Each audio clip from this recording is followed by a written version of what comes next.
Before 1959, Cuba stood among the most developed economies in the Caribbean. Then history shifted, and the island's entire direction changed. You can live here without paying for education, yet the future can still be dark. Even today, the lights can drop without warning, cutting across an entire country in an instant. If you were born here, would you stay or leave? Is there something deeper hidden in the everyday life of its people? And yet, in some years, tourism in Cuba has reached close to 1 million visitors. But beyond what meets the eye, the island holds a far greater potential, something still unfolding. This is Cuba. In the dark what lies beneath is a story few ever truly see.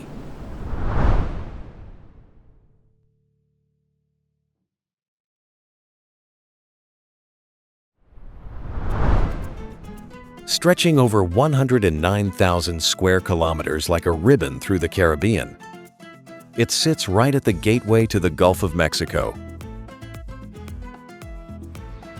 Look closely at Cuba. Not a single island, but a vast archipelago of thousands of islands and coral cays, spanning over 100,000 square kilometers.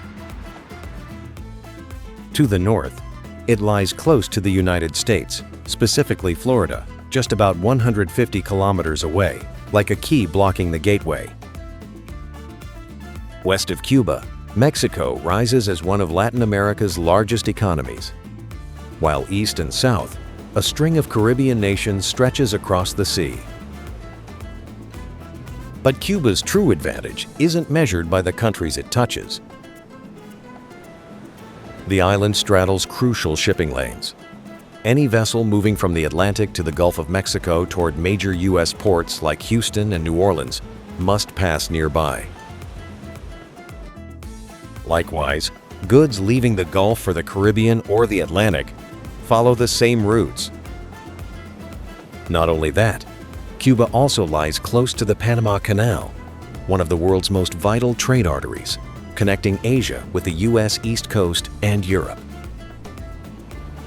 Therefore, many compare its potential to Singapore, one island in Southeast Asia transformed into a global trade and financial center. That's what makes Cuba so fascinating. A strategically perfect island that never quite followed the script. So what happened?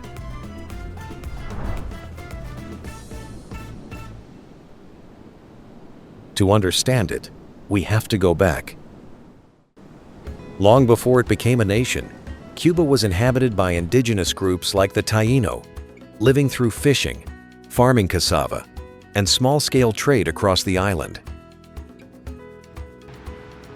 That system worked until an external force arrived. In 1762, Havana fell into British hands, if only for a year. But that brief moment changed everything. Trade opened with the Americas, and more than 10,000 enslaved Africans were brought to the island, rapidly accelerating the rise of Cuba's sugar economy. When Spain recognized the island's strategic value, it regained control in 1763. Then, in 1898, a new power stepped in. The Spanish-American War ended Spain's rule, but independence came with significant U.S. influence. By the 1950s, Cuba ranked highly in several key indicators across Latin America, including income per capita, doctors per capita, literacy rates, and electricity consumption. Wealth was concentrated in cities, especially Havana, a showcase of hotels, casinos, and rapid development. But beyond the capital, much of the countryside remained poor, with limited access to basic services. That imbalance would become one of the driving forces behind a revolution. On January 1, 1959, That revolution succeeded ushering in a new chapter for Cuba under Fidel Castro. And yet the United States responded with rapidly escalating tensions toward the new government's policies. In 1961, a U.S.-backed invasion at Playa Girón, known as the Bay of Pigs, invasion was defeated within just a few days.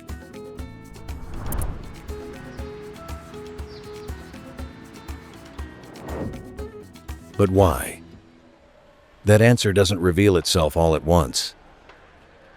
It unfolds, piece by piece, as we move through the island itself. In reality, Cuba is slowly opening up, and the signs appear first through its most visited spots. That same spirit still lingers as we journey north to Havana, sits on the island's northwestern coast. Or La Habana is Cuba's capital, the largest city, its main port, and a commercial hub along the northern Caribbean coast. Long before Havana became the vibrant heart of Cuba, hidden ambitions and distant powers shaped its fate. In 1515, it was established by the Spanish as a strategic port and administrative center, serving their colonial ambitions. A foundation that would grow into a city spanning 728 square kilometers and home to over 2 million people today. Its streets are a living museum of colonial, Baroque, and Art Deco architecture, reflecting centuries of history and culture. Once a key port for Spanish colonies, Havana still carries the weight of its past in its forts, plazas, and grand cathedrals. As we ride through the city in a classic car, the streets unfold like a cinematic tapestry. Pastel facades glowing, plazas alive with movement, and rooftop terraces catching the last breath of golden light.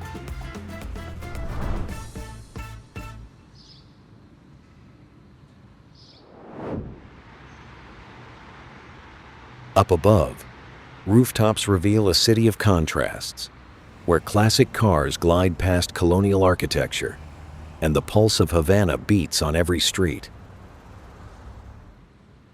Havana's classic cars, known as almendrones, are 1950s American cars that have become icons of the city.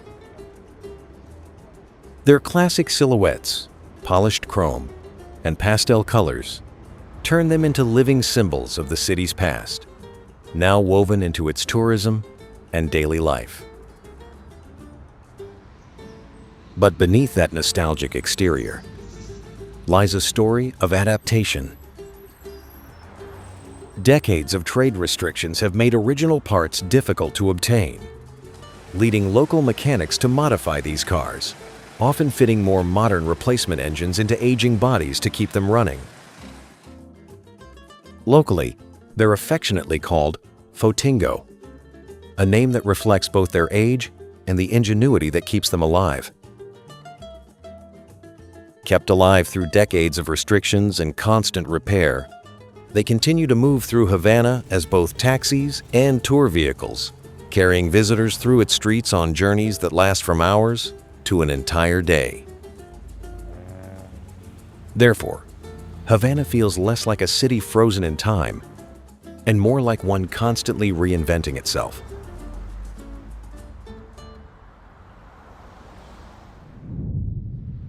The city carries its history across the entire city, but nowhere does it feel more alive than in Old Havana, where centuries linger in every facade and sunlit square. Amid the rhythm of Havana's old streets, the former presidential palace now houses the Museum of the Revolution, standing in quiet neoclassical grandeur. A past that feels almost at odds with what the building represents today. And at the heart of Havana stands Revolution Square. Vast, open, and defined by scale. This is where thousands once gathered to hear speeches that would shape the course of a nation. Plaza Vieja comes alive with vibrant energy. At its center, a fountain draws the eye, while around it, colorful buildings frame the square in history and light. From Plaza Vieja, the city's rhythm shifts once again. A short walk leads to Plaza de San Francisco, where the bell tower of St. Francis of Assisi Basilica rises above the square. It is part of one of the oldest religious complexes in Havana. The surrounding buildings are known for their detailed craftsmanship and sculptural design. The tower offers visitors panoramic views over Havana's harbor and the surrounding square.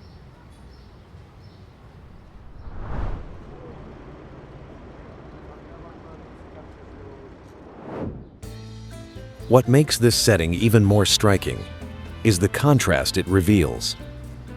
Today, an estimated 23 to 40% of Cubans identify as non-religious, atheist, or agnostic. This is partly shaped by the period after the 1959 revolution, when Cuba declared itself an atheist state and restricted religious practice for decades. Even so, religion never fully disappeared. Across Havana, churches remain an important part of the cultural landscape. One of the most notable is Havana Cathedral. It is closely linked to the early history of Christianity in Cuba and once held the remains of Christopher Columbus for more than a century. Catholic records suggest that around 60% of the population has been baptized. However, only a small proportion, roughly 1.5 to 5%, attends Mass regularly. In Cuba, belief is not always expressed through regular practice. It remains deeply connected to culture, memory, and everyday life.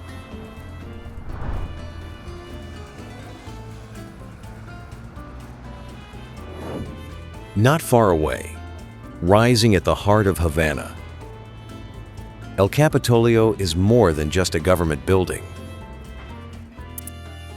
For decades, it has stood as one of the most recognizable symbols of Cuba, often compared to the great Capitol buildings of the world, yet unmistakably its own. From a distance, its colossal dome dominates the skyline, echoing the grandeur of classical Europe while carrying a distinctly Cuban soul. At El Capitolio, Cuba's National Assembly of People's Power, its highest legislative body, meets to pass laws and shape the direction of the nation. After nearly a decade of painstaking restoration, the building has reopened its doors, inviting visitors to step back into its restored grandeur. Yet access remains selective. While tourists move through designated spaces, the core functions of government continue in areas set apart from public view.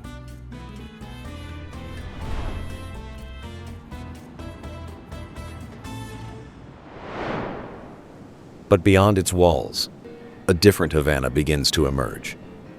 On the map, Havana appears to embrace the sea, but the reality of its waterfront is far more complex.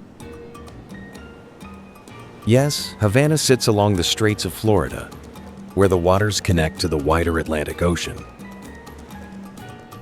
But it's not what you might expect. This isn't a city defined by soft sandy beaches and resort views. At the edge of Havana Harbor, where ships have entered for centuries, Havana first meets the sea. The waters begin to shift, curving inward into Havana Harbor, a natural bay where the open ocean gives way to calmer, more sheltered seas.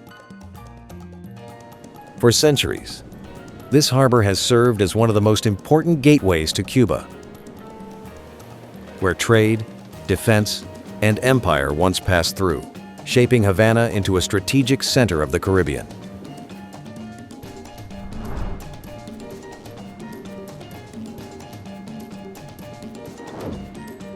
Just beyond its narrow entrance, the coastline opens and the Malecon begins. stretching for nearly 8 kilometers along Havana's northern edge. It is where the city lives, with the ocean people gathering and everyday life unfolding by the water. Built to protect the city from the force of the sea, it has become an enduring symbol, an iconic landmark where Havana meets the ocean. The sea doesn't gently fade into the land it crashes against it. Waves slam into stone, spray rising into the air, blurring the line between city and ocean. Are the trees natural or planted? Along parts of the Malecon, they are carefully placed small touches of shade against the relentless tropical heat.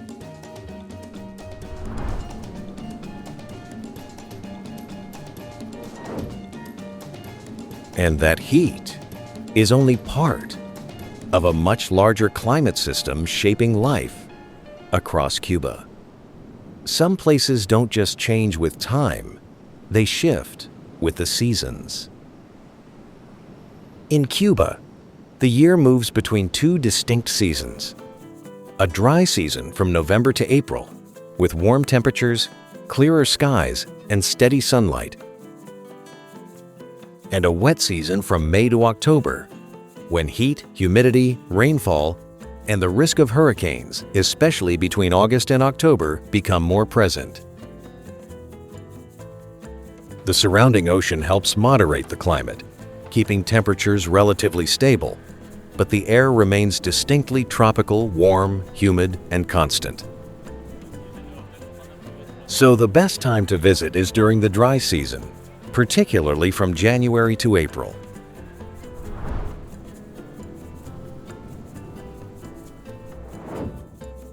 But visitors come here for more than the landscape alone. They also come to learn about tobacco cultivation and cigar making at local farms and workshops, where production continues largely by hand. Viñales Valley, located in Pinar del Rio, in western Cuba, is widely regarded as the country's most important region for traditional tobacco cultivation and a key center of Cuba's cigar production. Spanning around 132 square kilometers, the valley is defined by its dramatic karst landscape, where limestone formations, known as mogotes, rise from the valley floor in smooth, dome-like shapes. Recognized as a UNESCO World Heritage Site, Viñales is valued not only for its striking natural scenery, but also for the way its agricultural traditions continue to sustain one of Cuba's most iconic exports in close harmony with the surrounding landscape. For generations, farmers here have cultivated tobacco using traditional, labor-intensive methods that remain largely unchanged.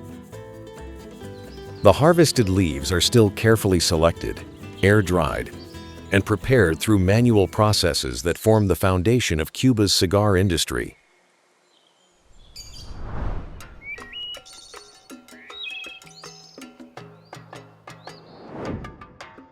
And yet this is more than a process.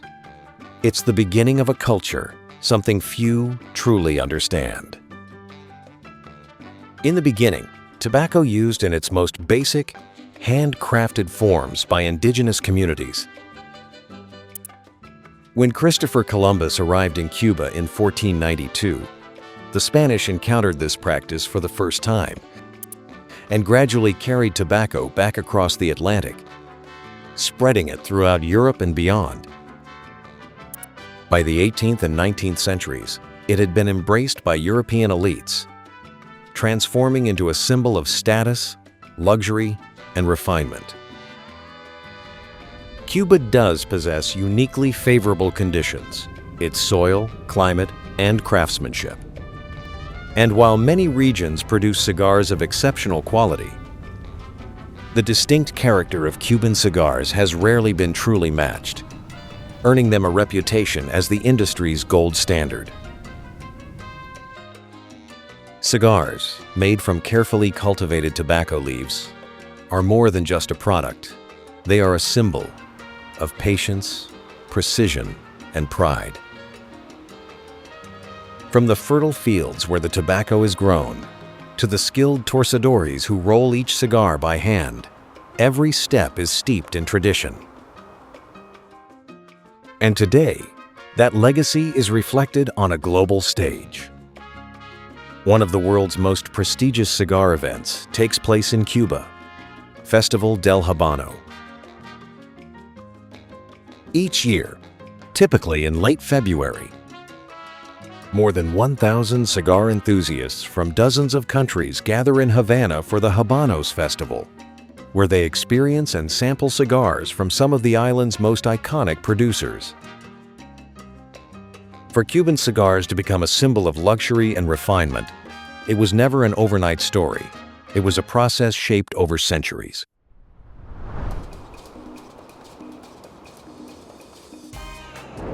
Today, cigars remain one of Cuba's most valuable exports, generating over $800 million in 2024. Global demand continues to rise, especially from premium markets across Asia and Europe. But behind this success, cigars are only a small part of a much larger reality.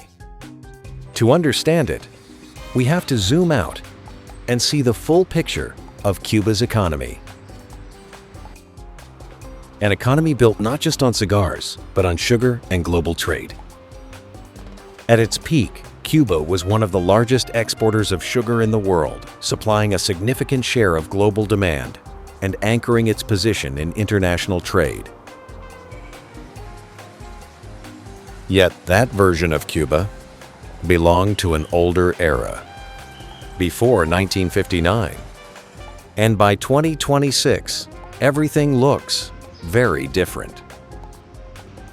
The Cuban peso, once equal to the US dollar decades ago, now trades at around 400 pesos for $1 on the informal market.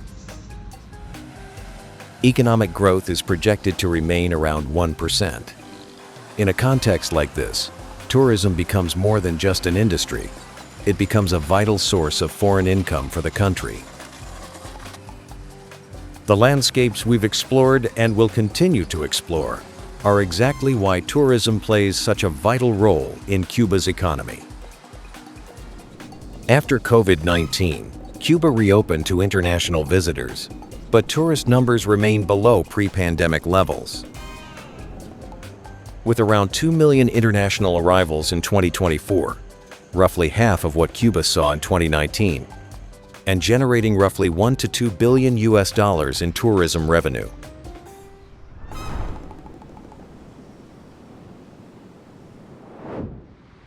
But perhaps the most defining number is not economic at all. And in just 5 years, over 1 million Cubans have left their homeland. Though for many, it isn't about turning their backs on the country. In this section, we explore a new perspective from the people of Cuba themselves. Recently, Cuba has begun taking steps that reflect this reality. The nation is opening its doors to Cuban communities abroad, inviting them to contribute to the country's development. It's an almost untapped gold mine. These communities bring capital, experience, and wide networks, ready to engage with foreign investment. Opening up is only the first step. Even more importantly, as of 2026, Cuba's population stands at around 11 million. Yet it is aging rapidly, shrinking by more than 100 people each day. Around 22% of the population is over the age of 60. Despite an officially low unemployment rate, the country is beginning to feel the strain of a workforce under pressure.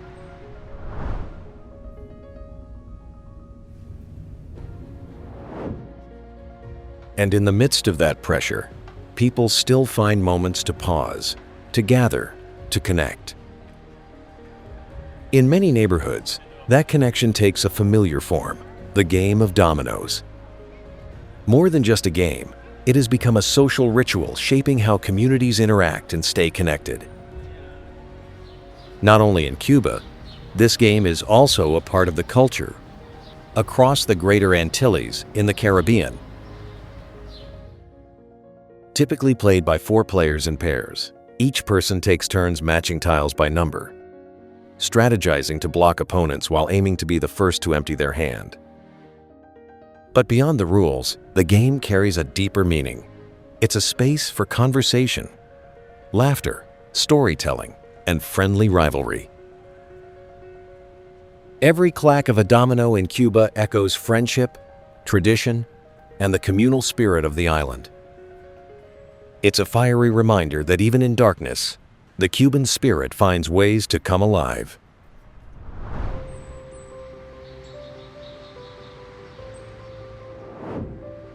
But when the lights stay out, life doesn't pause. And suddenly, the world is watching, revealing what was always there.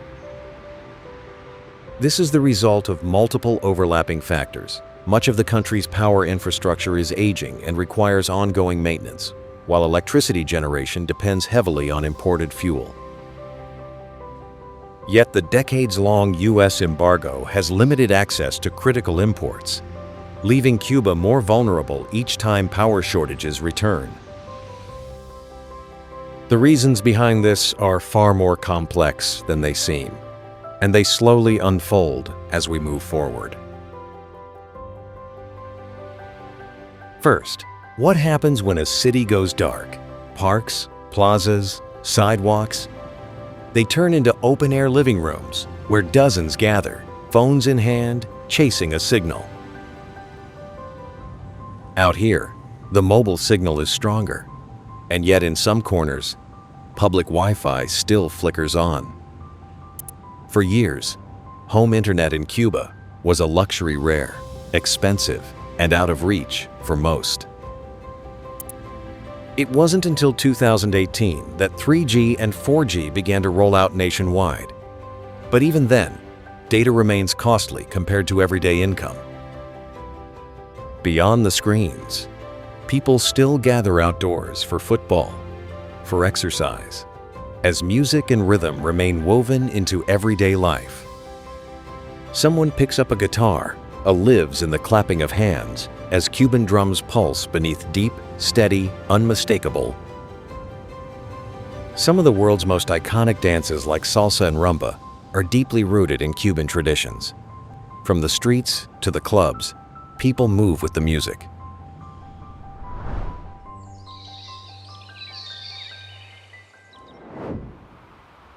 In Cuba, the idea of play doesn't stop. Beyond the streets, the island opens out to the sea. On Cuba's northern coast, Varadero Beach isn't just a stretch of white sand, it's a world-class Caribbean resort destination. Thrill seekers can enjoy water sports from snorkeling and scuba diving to kayaking and windsurfing, while family-friendly attractions let you swim with dolphins or take catamaran trips to the nearby Cayo Blanco.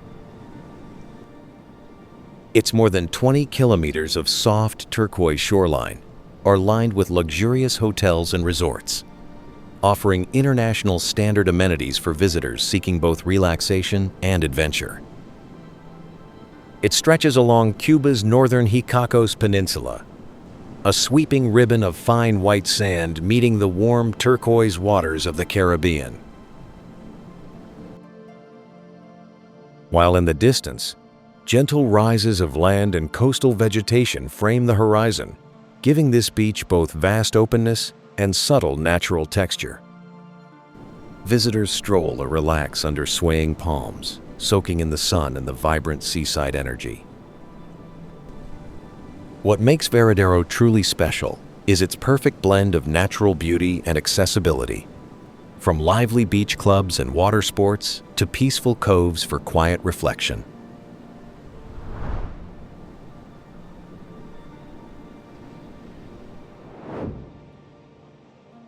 Leaving Varadero behind, we arrive at the tranquil city of Cienfuegos, perched on the edge of its namesake bay.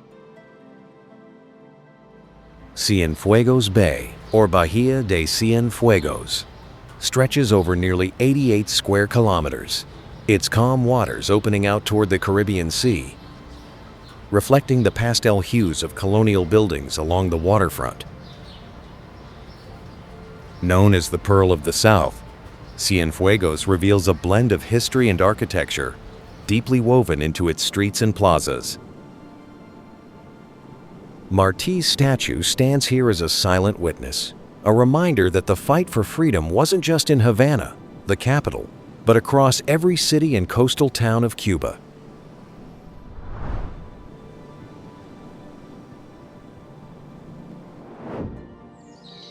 But beyond the city, another side of Cuba emerges untouched and closer to nature. The breathtaking El Nicho Waterfalls, a true natural gem of the island. Nestled in the lush mountains of the Escambray Mountains, within the Topes de Calantes Natural Park in Cienfuegos province, El Nicho unfolds as a series of waterfalls and crystal-clear natural pools. Surrounded by dense tropical forest and winding trails. Imagine sitting here, listening to the water rushing, with none of the modern electronics around you, an experience that makes you truly appreciate the gift of time.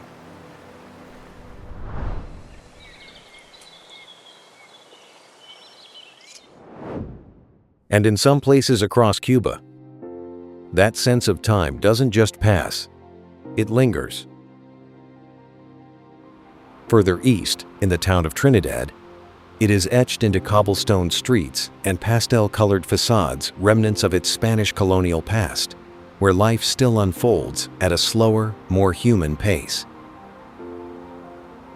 Stalls and tiny shops spill out onto the sidewalks, offering handmade souvenirs, artisan crafts, embroidered textiles, carved wood pieces, and local art that reflect Cuba's vibrant culture and heritage.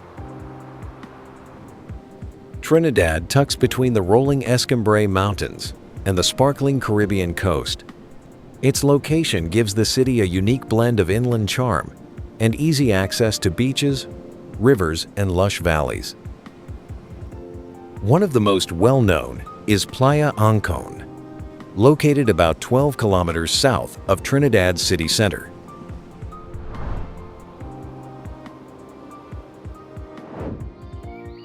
Just beyond Trinidad, in the same province of Sancti Spiritus, the Manaca Iznaga Tower rises above the sugar fields of Valle de los Ingenios, a quiet reminder of a darker past. Built in the early 19th century, this 45-meter tower once served as both a watchtower and a signal point during the height of Cuba's sugar industry. From its summit, those in control could oversee vast stretches of land, managing plantation activity and enforcing the system of enslaved labor. Today, visitors can climb to the top, where the same sweeping view reveals not only the beauty of the valley, but the weight of the history it holds. Leave the mainland behind, and the island reveals something entirely different. Out across the Caribbean, where the land breaks into smaller fragments of sand and sea, lies Cayo Largo del Sur, a solitary island in the eastern Canareyos archipelago, spanning only about 37 square kilometers. At the edge of the island, a single marina quietly anchors life. Here, the only marina on Cayo Largo del Sur. It serves as a hub for departures, where boats set out for sailing excursions, diving trips, and water sports across the Caribbean. Tucked beside boats bobbing on turquoise water, small souvenir shops line the sandy paths. It's a relaxed shopping stop that a place to pause.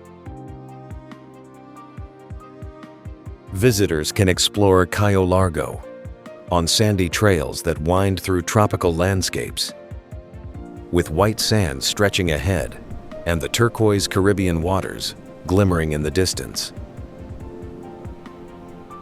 Riding along these paths, every turn feels like a journey deeper into paradise. Playa Paraíso lives up to its name, Paradise Beach. Here, boats drift gently over shallow turquoise waters, giving visitors a chance to swim, snorkel, or simply soak in the untouched beauty of this Caribbean paradise. Further along the island, Playa Serena enchants with wide stretches of sand and shallow turquoise waters. It's a place where the horizon blends seamlessly with the sea, offering one of the most idyllic spots in all of Cayo Largo. Here, the sky feels impossibly close, and every moment offers a sense of serenity and timelessness unique to this tropical paradise.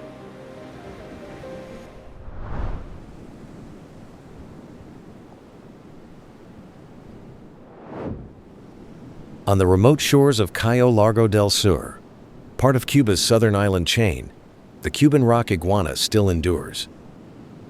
A survivor of ancient landscapes, it moves slowly across stone and sand, shaped by heat and time. Endemic to Cuba, it exists nowhere else on Earth. Once more widespread, its populations are now fragmented across isolated coastal zones and nearby islands, including the Canarios archipelago, where only scattered groups remain under pressure from habitat loss and introduced predators. It is listed as endangered on the IUCN Red List. Yet here, it persists, basking on sunlit rocks, feeding on sparse coastal vegetation, quietly maintaining the balance of its fragile environment. Heavy-bodied yet alert, it stands as a living remnant of Cuba's wild coastline, resilient, enduring, and still holding its place against a changing world.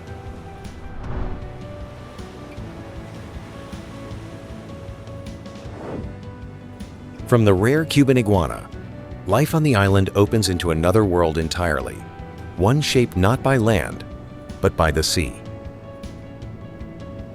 Off Cuba's southern coast lies the Gardens of the Queen, stretching roughly 90 to 100 kilometers from the mainland, a vast, largely untouched archipelago and one of the largest marine protected areas in the Caribbean. This is one of the most renowned diving sites in the Caribbean. Within these waters, several species of sharks can be found, including the nurse shark. A nocturnal hunter, it is often seen resting motionless on the seabed during the day, concealed within coral formations. Because this area is highly protected, and the sharks are accustomed to human presence, nurse sharks in Gardens of the Queen often show little fear, allowing divers to approach at close range for observation and photography. Unlike many other shark species, they are slow-moving and relatively calm in behavior, often described by divers as the dogs of the sea. But despite this reputation, they remain wild predators, capable of delivering a powerful bite if provoked or disturbed. With their pale brown bodies and muscular build, nurse sharks can grow to impressive sizes. They typically reach a length of around 2 to 3 meters, 7 to 10 feet in adulthood. And they are commonly seen alongside reef sharks across the shallow coral ecosystems of the reserve. Some see the road ahead for Cuba as uncertain, yet step by step, the island moves towards self-reliance and sustainable growth. Today, Cuba cannot be understood through a simple contrast of rise and decline. Before 1959, the country experienced economic growth, but also deep social inequality between cities and rural areas, between wealth and poverty, alongside strong foreign influence, particularly from the United States. In the present day, its economic potential remains constrained by long-standing structural challenges. Yet efforts continue to improve everyday living conditions while adapting to complex external pressures. Through it all, the country has preserved a distinct social fabric and a cultural identity that remains deeply recognizable. At the heart of this journey are the people, Their creativity, warmth, and shared heritage bind the nation together, inspiring solidarity from those on the island and from Cuban communities around the world. This is Cuba in the dark, a land where every corner tells a story, and the deeper you look, the more you begin to understand how its people endure, adapt, and continue to shine together in hope, pride, and unity. If you enjoyed this journey through Cuba, consider supporting the channel with a like, and subscribe for more stories where geography, history, and culture come together to reveal the deeper story of our world.